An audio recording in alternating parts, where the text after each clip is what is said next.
aujourd'hui répertoriés au niveau de la société. Donc nous voulons en tout cas dématérialiser. Donc c'est une offre qui est là. L'État n'a pas tous les moyens pour réaliser cette ambition que nous avons. Mais en tout cas, on est déterminé à nous appuyer sur le secteur privé national et international pour pouvoir en tout cas satisfaire les citoyens sénégalais. Merci. Merci de capacité de transformation. Nous, on en est convaincus et nos quelques 300 000 clients aussi. Je vais répondre à votre question sur la stratégie de formation de SAP, en fait, sur 4 points. On va partir du plus loin pour arriver au plus près. SAP déroule depuis 30 ans un programme qui s'appelle University Alliance Programme, tout est dans le nom. C'est-à-dire qu'on fournit aux universités, aux établissements d'enseignement supérieur, l'accès à nos systèmes et à des bases de données, parce qu'un ERP vide, ça ne sert à rien. Hein.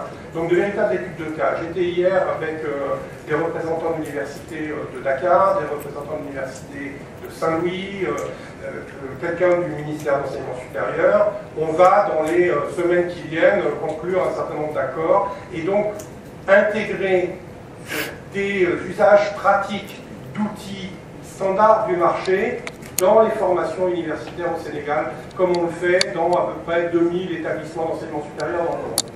Ça, c'est la première étape. La deuxième étape, ça a été rappelé ce matin par le président de l'association des DSI. SAP a décidé d'investir 500 millions de dollars sur 5 ans pour son développement en Afrique. Une partie de ces 500 millions de dollars va contribuer à financer la formation des 10 000 consultants SAP dont nous aurons besoin sur le continent.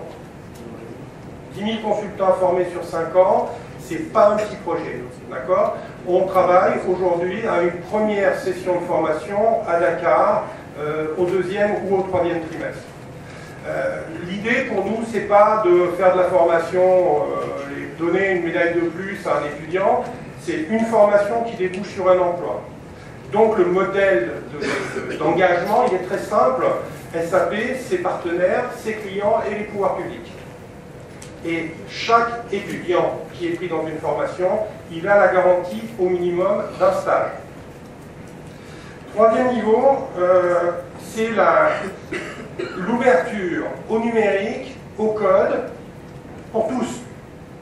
SAP était partenaire en 2014 en Europe, dans l'Union européenne, d'un projet qui s'appelait EU Code Week.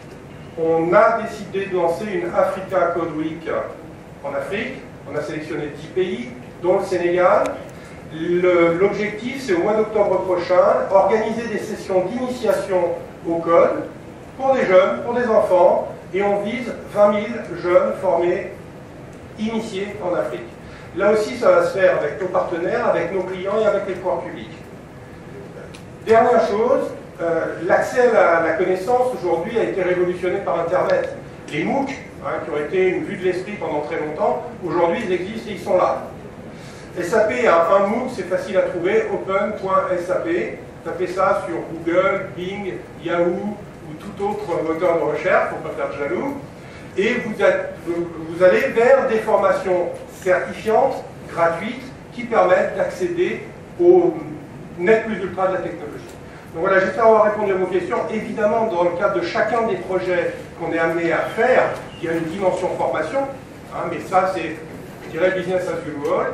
L'idée pour nous, ça a été dit tout à l'heure, c'est de former des nationaux dans les pays dans lesquels on opère.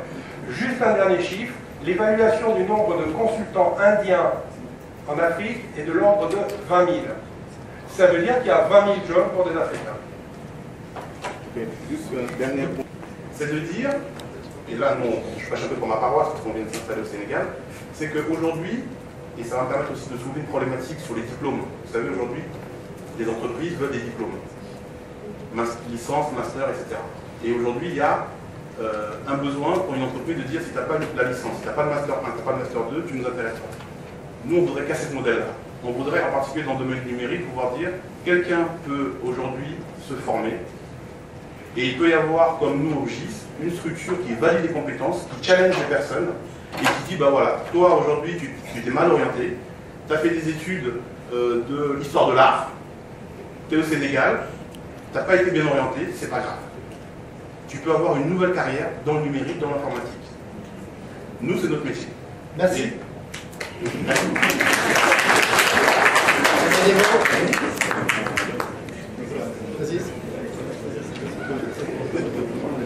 Donc voilà, je vais parler rapidement de 3 points. La transformation, c'est devenu maintenant une obligation si on veut rester. Je donne ici un exemple des grandes chaînes de bibliothèques américaines. C'était historique, il est disparu parce qu'il n'a pas se transformé vis-à-vis de ce que fait Amazon. Donc c'est une réalité, la question qui se pose. Comment réussir ma transformation? Elle se passe par maîtriser mon existant en termes de process et système d'information, savoir ma target et dessiner ma trajectoire. Deuxième chose, je vais partager avec vous des chiffres qui sont publiés en fin 2014 par le cabinet Capgemini. 48% des DSI dans le monde estiment qu'ils ont plus d'applications que leurs besoins métiers. 20% de leur application, ils estiment à retirer ou à remplacer.